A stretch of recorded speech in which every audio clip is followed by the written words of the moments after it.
თვეზე მეტია დილშენის კუნთოვანი დისტროფიის მქონე ბავშვების მშობლები 24 საათიან რეჟიმში უწყვეტად ითხოვენ კანცელარიასთან წამალს საკუთარი შვილებისთვის.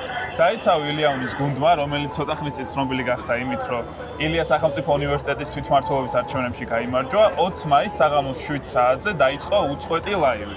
ამბიციური გეგმით, რომ მოეგროვებინათ 100,000 ლარი დილშენის სინდრომის მქონე ბავშვებისთვის.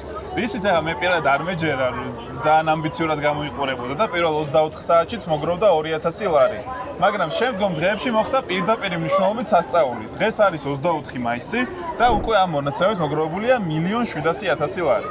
დღეს არის კვირა, ამ დღეს ყოველთვის ხდება არის ხოლმე მარში დილშენელების მხარდასაჭერად.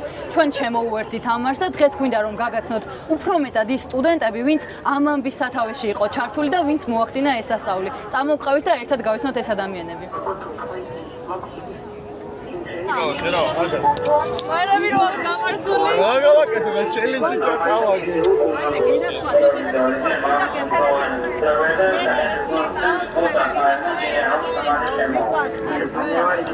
ეხლა ვიპოვოთ ბავშვები, სტუდენტები, რომლებიც ლაივში არიან გასულები და ამ უწყვეტ ლაივს უდგანან სათავეში. აი, ლუკა. გამარჯობა.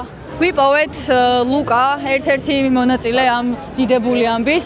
რა რესურსი გქონდათ, აი ეგ გვაინტერესებს. ხედავთ ერთ მიკროფონს, ხედავთ ერთ ტელეფონს და ხედავთ მაგარ ადამიანებს, რომლებიც ახლა იქ წინ დგანან.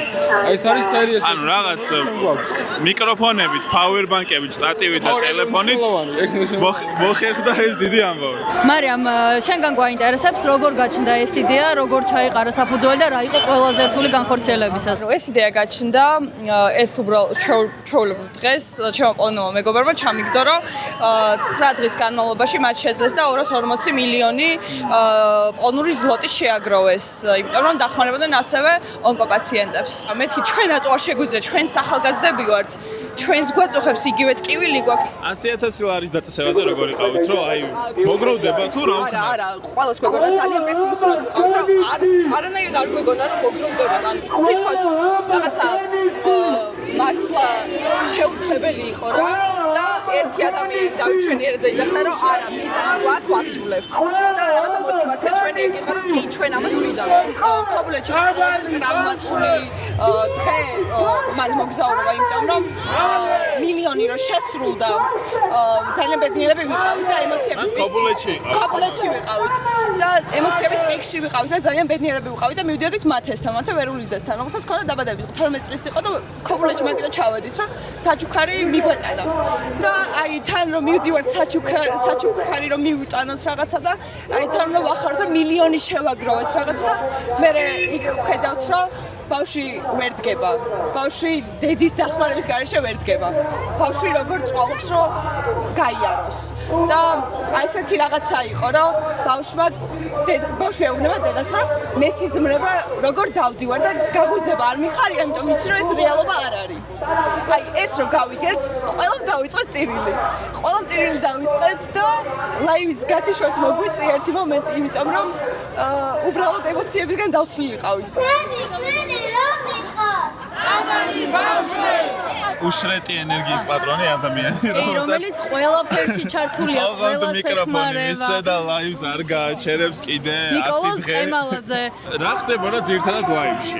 ძირითადად იმას ვაჩვენებ თუ რას ვაკეთებთ, ვსაუბრობთ სხვადასხვა სოციალურ პრობლემებზე, განვიხილავთ პოლიტიკას, ნუ რა თქმა უნდა, ხალხი რასაც გვეკითხება, აბსოლუტურად ყველა თემაზე ვილაპარაკობ და ამ 5 დღეში იმდენ თემაზე ვილაპარაკეთ, რომ ავი მთელი საკაცობრიო თემა ამოვწურეთ ალბათ, რავი, დამოუკიდებელია ლაივ სტრიმია, ხო, სადაც თქვენს ყოველდღიურობას თქვენ ნამდვილ თავს გააცნობდით ადამიანებს, გარდა იმისა, რომ ჩემი აზრით ეს საზოგადოება სინამდვილეში გენდობათ, იმიტომ რომ 1,700,000 ლარი განდეს ადამიანებს, რომლებიდანაც მგონი ყველა იყო დაჭერილი. იცი რა გაიხსენე, ყველა სასაცილო რა გადაგხდათ თავს.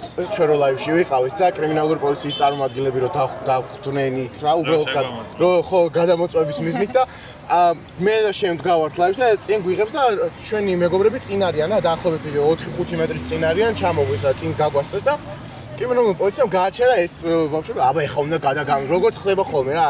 აი მაგათი გადამოწმება რაშიც ანუ კანონის ფარგლებს რა თქმა უნდა ცდებიან ბოლომდე ჩხრიკავენ ანუ ერთადერთ ხალხად მომწონს ყველაზე კანონიერად მაგ შემთხვევაში რომ ხარით რომ ლაივში ვარ ანუ ატევსებით პირადობა მარტო და რაღაცას ლაპარაკობ და უსებ ხედავ რომ ჩვენებს აჩერებენ და ეს ლავით გავდივარ და მოგებთ თქვენ ხედავთ კაც თუ როგორ აჩერებენ კრიმინალური პოლიციის წარმომადგენლები ყველაზე კანონიერად მაშინ გადამამოწმეს მე იცი რაზე ვიცინე ძალიან ბევრი ჯენზი პარასკევი არ გამაზეს ბარსიც ქონდა ბრიტანული ლაივი და თავარი შტაბი აი გუშინ ოცნების პროპაგანდისტებმა დაიწყეს საუბარი იმაზე რომ მოქალაქეები მონაწილეობენ ბლებში სინამდვილეში 3 მილიონი ლარი არის გამოყოფილი სამინისტროს მიერ ამ ბავშვების ხარდასაჭერად და თითქოს თითქოს გამხილეს რომ ეს თანხა სინამდვილეში წამლის კი არა სხვა საჭიროებების ყოფილაო და მაგას ისედაც აფინანსებს სახელმწიფო ამასთან დაკავშირებით რა კომენტარი გაქვთ თქვენ ჩვენი პოზიცია არის ძალიან მარტივი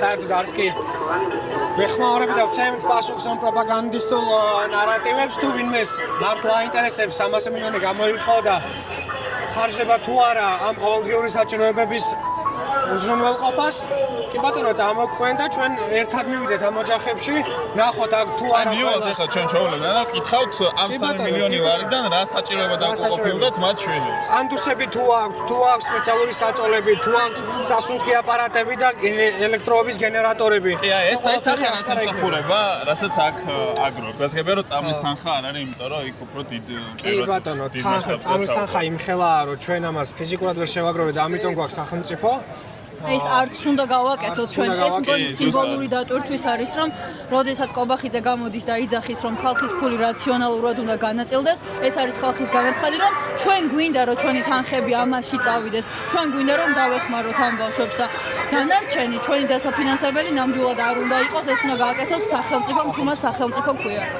ბატონო ჩვენი თანხა მთლიანად გადაირიცხება დიუშენის დისტროფიით დაავადებული ბავშვების ფონდში და შემდგომ გამოხმარდება მათ ყოველდღიურ საჭიროებებს. აი ლაივი აქ არის.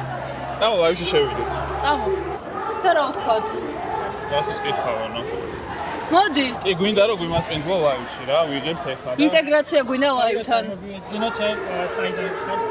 მისმინე მედია, ანა ყაულაშვილი და გიორგი ეკალაძე. და მე მაინტერესებს რას ფიქრობთ ამ ყველაფრის ფონზე, როდესაც საზოგადოებამ მოახერხა და შეაგროვა ასეთი რაოდენობის თანხა, რომელიც წარმოუდგენელი იყო და მე როგორც მახსოვს, არ არსებობს მსგავსი პრეცედენტი, რომ სტუდენტებს შეეგროვებინოთ ეს თანხა. ესეთი ცენტრალიზებული ერთი რაღაც ბირთვი შეკრული რო ყოფილიყო, რომლის გარშემო ამხელად თანხა არ მოგროვებული. ანუ ზოგადად კი რაც მინდა თქვენთვის მეკითხა, რომ ანუ მასშტაბს რამდენად იაზრებთ? ანუ 1,700,000 ლარზე რო არის საუბარი. როცა 100,000 ძალიან ბევრი გვეგონა. აი მე მაგალითად 100,000-ით შემდეგ ეს რაღაც გონება გამეთიშა და ვეღარ ვარ. იმიტომ რაღაც მომენტში 1,300,000 გქონდა და ჩემმა მეგობარმა რო კითხა რამდენიაო, მე გავიაზრე რომ მილიონი რომ მოვაშოროთ, ეგ 300,000 ჩვენს მიზანზე სამჯერ მეტია. წარმოიდგინე. ეს არ არის საკმარისი. მაგ თანხას ჩვენ ვერ შევაგროვებთ. ამას ჭირდება პოლიტიკური ნება და სახელმწიფო უნდა ვაიძულოთ, რომ ბავშვებს შემოვიწყოთ. და იქ ჩვენი თანხა დევს, ეგ არის. ანუ ვიღაცის კეთილნებაზე კი არ მოვარ დამოკიდებულები, რომ აი ეს ბიძიას დაესიზმრება და მოგწევს თუ არა, თანხა ჩვენი ფულია და ჩვენ ვითხოვთ, რომ ჩვენი ფულივე მივცეთ. აი ამ თან ერთი მნიშვნელოვანი ფაქტი არის ის, რომ კობახიძე თქვა, რომ ჩვენ არ ვიცით რამდენად სწორი იქნება ხალხის ფულის დახარჯვა. გონი ეხლა დაინახა ხალხის რეაქცია ამ პრობლემასთან დაკავშირებით. ეს არის განაცხადი, რომ ჩვენ გვინდა ფული დაიხარჯოს ამაში. და არის ეგეთი იდეა, რომ ასევე დავითვალოთ რამდენმა ადამიანმა ჩარიცხა თანხა, რომ მაგას აუცილებლად დავითვლით და გაიცა ვილიანის გვერდზე მოგაწყვეტ. კი, ეგ იქნება ძალიან მნიშვნელოვანი მონაცემი. რა იყო ყველაზე რთული, რასაც შეეჩეხეთ? ემოციების კონტროლი ასეთ დროს არის ძალიან რთული. ჯერ პირველი, იმიტომ რომ გაგიხარდეს თუ როდესაც მშობლებს დაინახავ ანერვიულებს, სიბრაზე გაგიჩნდეს სახელმწიფოს მიმართ, ეს ორი გრძნობა ერთმანეთს ეჯახება და ჩემთვის ეს იყო ძალიან რთული. დღეს ერთი მშობლის ინტერვიუს უსმენდი კახასი, რომელიც ამბობს, რომ იმდენად დიდი საჭიროება არის წამლის მიღმაც, რომ ჩვენ თანხა არ დაგვრჩებაო რა. უბრალოდ არ გვიფიქრია, რომ ამ ხელა თანხა რა იმიტომ რომ არ წარმოედგინათ, რომ ამ ხელა თანხა შეიძლება ხალხს მოეგროვებინა. საჭიროება მართლა ძალიან დიდია, მათ შორის ოპერაციების, ეტლების, თან ეტლები, რომელსაც სახელმწიფო კი ზუსტად სპეციალური ჭირდებათ, რომელიც სახელმწიფო ისიც რთულად რომ უზრუნველყოფს არ არის მორგებული მათ საჭიროებებზე რა. ალბათ ჯოხლა არის ჩვენთან. თავიდან როცა პირველ 24 საათში მოგროვდათ 2000 ლარი. რა მომენტში მივხვდით რომ 100,000 ლარის მოგროვება იყო შესაძლებელი. შევამოწმეთ ანგარიში რამდენი იყო და ნახეთ 2000 ლარი იყო და მე და დავით ვიძახით რომ დავით ეხა 50 დღის გეგონა გავწეროთ ამ დღეს ესენი გამოვართ ამას გავაკეთებ და უცად გავახსენა რომ ლარიანი ჩელენჯი გავხარ გავაკეთები და მე პირველი 100,000 იყო ემოციის რაღაცა საგიჟეთი თორსა მშობლებს თან მივედი და გავახარეთ ვერც ერთმა ემოციები ვერ ვაკონტროლე და ერთმანეთს დავტირილი და ნახეთ ეგ ფოტოები. აი იმ საზოგადოების კეთება მადლიერი რომელმაც პირველად ჩემს ცხოვრების ისტორიაში ჩვენ ვართ თქვენი მადლიერები კიდევ. ბავშვებს რომ ვიძახი რაღაც უხერხულობის შეგრძნება მაქვს, იმიტომ რომ ამ ბავშვებმა მოახდინეს რაღაც სასწაული და ეხლა მე ვდგავარ და ვიძახი რომ აი ბავშვები მე ჩემ თავსაც ბავშვს ისეთი არ ვიძახი რაღაც. რა იყო ყველაზე რთული ამ ამბავში, რა ემოციები გაქვს და თუ გჯერა რის გამოაკეთებით ამ ყველაფერს? ანუ თავიდან იყო დასაწყისში სირთულე ჩემი აზრით, რომ აი დაგვეჯერებინა, რომ ეს გაგვეკეთებინა, ლაივი ჩაგვერთო, ამ ხელნაბიჯი გადაგვედგა. დასაწყისი იყო ძალიან რთული, იმიტომ რომ არც ერთს არ გვეგონა, მე პირადად არ მეგონა, ვერც კი წარმოვიდგენდი, რომ ამ ხელა თანხას ავაგროვდით, ესემალი გავაკეთებდით, ასე რომ გამახოვრებაც თავიდან არ იყო ესეთი მზარდი ხო თავიდან. კი, ანუ თან ისა მოხდა, რომ აქციის დღეს რო ჩავრთეთ ლაივი, არ იყო ესეთი ცნობილი, ანუ არავინ არ იცოდა და ესე უცბად რომ გადავწყვიტეთ. ბევრი არ უყურებდა, მაგრამ ვინც უყურებდა, თავიდანვე ძალიან დიდი მადლობა მართლაც. დაახლოებით რამდენი ინფლუენსერ შეეხმარებთ? მე მაქვს სია სხვათა შორის და დაახლოებით თუ არ მეშლება და თუ მეშლება დაახლოებით 140-მდე არის ან მეტი. და როგორი იყო მათი რამდენი ინფლუენსერი ყავს ამ ქვეყანაში კი მაგრამ მათი გამოხმაურება როგორი იყო? სხვათა შორის ყველა პოზიტიური გამოხმაურება იყო. პირიქით მადლობას გვიხდნენ იმისთვის, რომ დავუკავშირდით, იმისთვის, რომ სტორი გადააზიარეს. მარიამთან მე აქ ჩაგიდგებით. მარიამთან გადავინაცვლოთ. მარიამ, იგივე კითხვები გვექნება შენთანაც. სირთულის სამოშო არ შემიძლია რომ ლიკას არ დავეთანხმო, იმიტომ რომ მართლა თავიდან იყო რთული, რომ დაგვეჯერებინა, რომ ეს მართლა შეგვეძლო და აი ვიცი, არ განხეთქილებაც იყო და რაღაცა ასე სხვადასხვაობა მაგ თემაზე, მაგრამ ძალიან მიხარია რომ ესე დამთავრდა და მართლა რა მომენტში დაიჯერეთ? რა მომენტში დავიჯერე? ალბათ აი მეორე დღიდან უკვე რო აკრიფა ნელ-ნელა ტემპი, მაგ დროს მეთქი ოი. მილიონამდე და მეც ნამდვილად არ წარმოგედგინა. აი 100,000-ის მერე ნელ-ნელა რო აკრიფა 200,000 რაცა და თან ამ ქარდებს რო ჩვენთან დათანებდა ჩვენი მეგობარი, რომელიც ქარდებს აკეთებდა და ანუ ამ ქარდებზე რო ღამე არიზინებს და აკეთებს და მოიცა შემდეგი ხო არ გავაკეთო, ბარემ კითხულობს და მეუბნებით რომ არა მოიცა იქნება არ გროვდება მაგდენ და არა მოდი მე მაინც დავიწყებ უკვე გაკეთებას და რო რამე და გვექნება და არ ვიცი ხა იმ მისი მუხტით ძალიან მნიშვნელოვანი იყო და ის შემართება რაც ჰქონდა და მაგიტო ერთიანობა იყო ყველაზე მთავარი. ჩვენთან არის ლილე მშვენიერაძე. შენი აზრით რა მიმუშავა ყველაზე მეტად? ანუ პირველი 24 საათი რჩება ისე რომ გაგვთ 2,000 ლარი. მერე მე მოვდივარ საღამო 7 საათია თქვენ მეუბნებით რომ და მეუბნებით რომ არის 13,000 ლარი. მერე დილის 9 საათზე ცხადდება რომ მოგროვდა 100,000 ლარი და მერე უკვე ამ ერთი დღის განმავლობაში დღეს სრულდება იმით რომ მოგროვდა მილიონი ლარი. რა იყო ის, რამაც ყველაზე მეტად იმუშავა ამ კამპანიაში თქვენი აზრით? პირველი დღე-ღამე იყო ცოტა არეული, იმიტომ რომ ჩვენ თვითონ ზუსტად ვერ გავიგეთ რას ვაკეთებდით, როგორ ვაკეთებდით, ანუ კი გქონდა რაღაც იდეა, უბრალოდ ამის განხორციელება იმაზე რთული აღმოჩნდა, ვიდრე გვეგონა. და აი პირველ საღამოს რომ აი ბოლომდე მზად ვიყავით, რომ რაც თქვით ის შეგვესრულებინა მართლა, თუნდაც ყოფილიყო ეს 50 დღე, რასაც ვარაუდობდით, ახალი წელი, აი რაც არ უნდა ყოფილიყო, ბოლომდე ვასრულებდით, რაც თქვით იმას. უკვე რო გათენდა, ღამე რო გავათიეთ და გვიყურებდა 20 ადამიანი და რაღაც უკვე ის დაიწყო, რომ აი რაღაცა რა გავაკეთოთ უფრო სწორად. რო რაღაც უფრო მუხტი გავზარდოთ, იყო რომ ყველა ერთიანად, აი დაახლოებით 100 კაცი ოღონდ მართლა ერთდროულად შეესია ყველაფერს. რო ყველას გავაგებინოთ, ყველამ უნდა იცოდეს რომ ეს კეთდება, რატო კეთდება, როგორ კეთდება. თითოეულის კამპანიაც ამას და თითოეულის კამპანია მოყვა იმას, რომ ვისმენდით და ჩვენთანაც იყო ანუ გარშემო ისმოდა ის ხმა რომ ბავშვებო თვის ბოლო რო არის ხო გახსოვთ და ჯერ ხელფასები არ ჩარიცხულა და ძალიან ცოტა თანხა გვაქვს და მრცხვენია რომ ახლა 1 ლარს 2 ლარს 3 ლარს 5 ლარს ხო არ ჩავრიცხავ როცა ბავშვებს ესე ჭირდებათ თანხა და აი ხელფას რო ავიღებთ იქნებ მერე ჩავრიცხოთ დიდი თანხა და ჩვენ ვუთხარით რომ იცით რა მილიონი არით საკმარისია ხო ზუსტად რომ ბევრი ადამიანი როცა ჩარიცხავს 1 ლარით საკმარისია 1 ლარი კი არა რა თანხაც გაქვთ ყველაფერი საკმარისია და ეს გატეხილი თანხები აი ბოლოს რო ამოწმებ ტელეფონი რო არ ჩერდებოდა მართლა და ხა რამდენჯერმე გაითიშა იყო ყველაზე მეტად ამაღელვებელი რომ გატეხილი თანხები ჯდებოდა იმიტომ რომ მართლა რაც ბარათზე ქონდათ ადამიანებს სრულად რიცხავდნენ. კაი, ამ მილიონერი ძმა.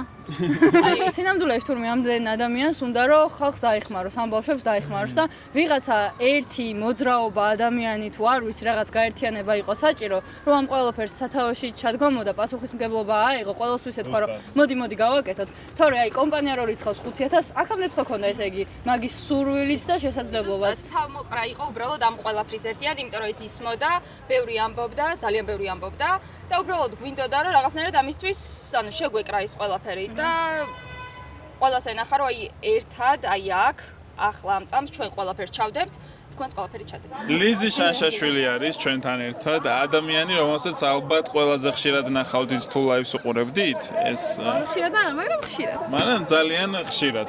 ეცე რა მოგვიყევი, როგორი იყო? აი, ანუ ძირთადად რას აჩვენებდით ამ ლაივ სტრიმში? ძირითადად ვიყავით ხოლმე ან კანცელარიასთან, ან საუბარში, ან ლიგამში ვიყავით. და როგორ ავსებდით ამ დროს? აი, რაც რაღაც დებილობაზე ვლაპარაკობდით ხოლმე. ან აზრია რაღაც ვლაპარაკობდით. აი, გააჩნია რამდენად გამოძინებულები ვიყავით და ვინ იყო? ბოლოს როდის გეძინათ? კარგად. ბოლოს მეძინა დილით 1 საათი. აი, ახლა მითხარი, ამ 20 მაისიდან, როცა ლაივი დაიწყო, რამდენი ხანი გეძინა ჯამში? მეძინა 2 საათი, ამ ღამით საერთოდ მცნებია. 6-7 საათი მეძინა. 7 საათი გეძინა? 4 ღამე. მეხუთე დღეა, 4 ღამეში. წადი, დაიწყე. თურმე 38 საათი შეგვიძლია 100.000 მოგროვება, რომელსაც ვფიქრობთ, რომ ახალ წელს ერთად შევხვდებოდით ლაივ სტრიმში და 38 საათში მოგროვდა ეს მთელი ჩვენი დასხული მიზანი და არ გავჩერდით, იმიტომ რომ თანხა ირიცხებოდა, აი ტელეფონი არ ჩერდებოდა უბრალოდ გაცხელებული, რაღაც მომენტში გაითიშა კიდეც. ჩვენთან არის ანდროს ეხნიაშვილი, რომელიც რამდენი დღეა აგროვებთ ხელმოწერებს? მესამე დღე არის დღეს, რაც ხელმოწერებს. მესამე დღეა აგროვებთ. ო, თქვენ დაიწყეთ ხელმოწერების ფიზიკურად მოგროვება. რატო გარაწყვეტ რომ ფიზიკურად მოგროვებთ? იმიტომ რომ ფაქტია რომ ბევრ ხალხამდე არ მიდის რა ეს ამბავი და მეტროთან გავარდა ძირითადად ვისით რომ მთავარი ტრანსპორტი საქართველოში თბილისში უფრო სწორედ არის მეტრო და ძალიან ბევრი ადამიანი მგზავრობს მეტროებით. ჩვენ ვცდილობთ რომ ხელმოწერებთან ერთად გავავრცელოთ ეს ინფორმაცია რომ დიუშენი კუნთოვანი დისტროფიით დაავადებული ბავშვი ჭირდება წამალი და ამისთვის ვაგროვებთ ხელმოწერებს. რამდენი აქვს დაახლოებით მოგროვებული თუ ფიზიკურად დაახლოებით მოგროვებული გვაქვს 3.3000 ხელმოწერა რა. 3 დღეში. და ეს ონლაინ პეტიციებთან გაერთიანდება თუ ცალკე? მე როგორც ვიცი ცალკე იქნება რა, იმიტომ რომ ეს არის მანიფესტი და ეს იქნება უკვე ფიზიკურად ხელმოწერილი. მე არგუმენტაციაც მოვისმინე იყო რომ ონლაინ პეტიციას არ აქვს იურიდიული ძალა და მაგის გამო აგროვებთ მათ შორის ფიზიკური გზით. თან აქ ყველანაირი ინფორმაციას ვიწერთ მოკლედ რა. თვითონ ამ პიროვნებების ვინების ხელს აწერენ და შემდგომ ამას წარვადგინთ უკვე რა. გამოხმაურება როგორია? სხვადასხვა ძალიან პოზიტიური, ნეგატიური ფაქტორებად არც ყოფილა 1-2 ადამიანისგან იყო ცოტა ნეგატიური დამოკიდებულება. უმეტესწილად არც გჭირდება იმის ხმა, რომ ამისთვის ვაგროვებთ. თვითონ უკვე აქვს ხალხს ინფორმაცია, რომ ეს ხდება და თვითონ ხალხი მოდის და თვითონ ხალხი ვინტერესდება და ხალხი გეუბნება, რომ მოაწერა არის პრობლემა რა. ჯეროდათ თავიდან რომ ესე იქნებოდა? არ მეგონა. მაგრამ ფაქტის სახეზეა რომ მთელი საქართველოს ჩვენ ხარს გვიჭერს ეგრე გამოიხატება ეს ყველაფერი. თქვენთან არის მთელი საქართველოს. გაეცა. იმის იმედი მოგვეცით რომ უკვე გონია რომ ახლო მომავალში ისეთი მედიკამენტები გამოვა რომ ფეხზეც გავივლით. აუცილებლად. დღეს არის 24 მაისი, არის 22:45 ან 15 წუთი აკლია 11. იმას რომ 15 წუთში შესრულდება 100 საათი, რაც ლაივი არის ჩართული. ეს დაიწყო 20-ში 7 საათზე. და აპირებენ რომ გამორთონ ეს ლაივი სიმბოლურად 100 საათის შემდეგ. და ჩარიცხვა ვისაც გაგრძელდება, ანუ რჩება ანგარიშის ნომერი და ვისაც სურვილი ექნება, მე მგონია რომ ამ ამბავს კიდე დიდი ხანი ექნება. შედეგია დიდი ხანი იტრიალებს კიდე ჩვენს დღის წესრიგში. განამარტო იმ კუთხით რომ ბევრი თანხა მოგროვდება, არამედ თვითონ როგორც ამბავი, როგორც მაგალითი და გაკვეთილი რომ შტატივით რამდენიმე ტელეფონით, 2 მიკროფონით და ბევრი powerbank-ით ილეონის სტუდენტებმა დაორგანიზეს ეს ამხელა კამპანია. სადაც 1.700.000 ლარამდე არის მოგროვებული. საკურადღებოა ჩემთვის ის ფაქტიც, რომ ეს გააკეთა იმ უნივერსიტეტის სტუდენტებმა, სტუდენტებმა, რომელსაც ასე გამალებით ებრძვის საქართველოს ეგრეთ წოდებული. და რატო ებრძვიან გასაგებია? ასე ისიც თქვათ, რომ ცოტა ხნის წინ ესეთი შემთხვევა მოხდა, რომ ილეონის სტუდენტებმა გაიმარჯვეს დაიცავი მმართველობის ილიანის წარმომადგენლება გაიმარჯვეს თვითმმართველობის არჩევნებში.